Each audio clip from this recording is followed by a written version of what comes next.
Амбициозните најави за реформи во администрацијата никако да заживеат. Законите со кои се ветуваше крај на партизацијата одново се пишуваат, а во пракса и натаму се заобиколува системот на заслуги за предност да добијат партиски лојалните членови.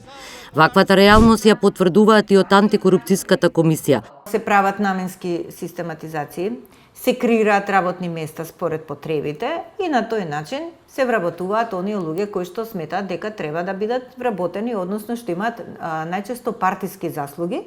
И тука имаме потоа небулози, тие наместо да одговараат на раководната структура во самата институција, тие одговараат пред партијата. И како сакаме ние да имаме ефикасна администрација? Не може да имаме ефикасна администрација. Ние сега зборуваме тука и еве јас сум лично поборник за тоа, во новиот закон за административни службеници да се каже дека оние кои што работат во администрација не треба да бидат партиски членови. Па ајде да видиме кои се професионалците тогаш. Професорката Милошевска од Економскиот институт анализира како се зголемувал бројот на административци, но она што е уште поважно, како растеле милионските суми кои се извојуваат од буџетот за нивните плати. Купната бројка е некаде околу 100.000 вработени во јавната администрација. Зада од 2006 година, особено од 2013 година навака до сега, тој број порасне за 50.000. Значи 50% е зголемена администрацијата. Во апсолутни бројки, кои ќе ги споредите другите земји членки на Европската Унија, таа бројка е далеку повисока.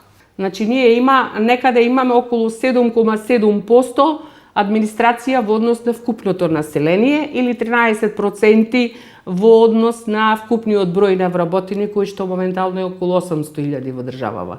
Македонија со бруто домашен производ од 10 милиарди евра, со бруто надворешен долг од 80 и нешто проценти ниво на задолженост, а реален раст на бруто домашен производ 10 годишен од како почнала оваа бројка да расте, околу 0+0, ништо поместено значајно.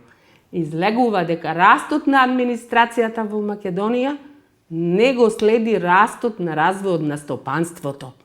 Треба овај раст да оди соодветно, прво да влече стопанството напред, па администрацијата да го следи тој дел.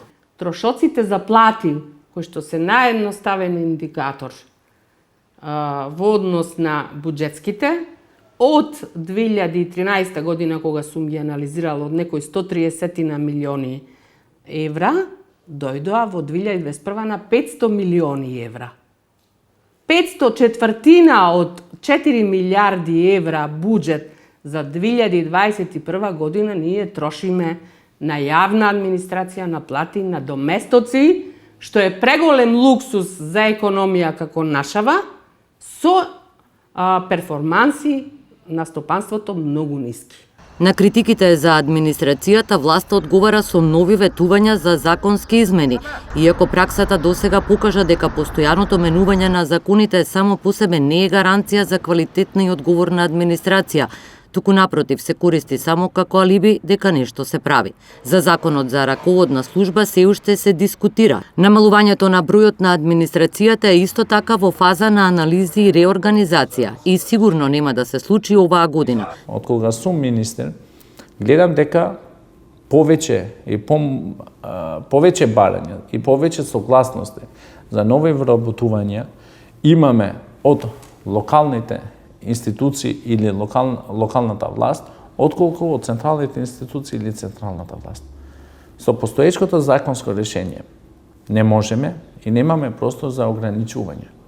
Со новите законски решенија имаме предвидено за да придонесеме во делот на намалување на јавната администрација, значи да го внимаваме и процесот на нови вработувања од локалните институции.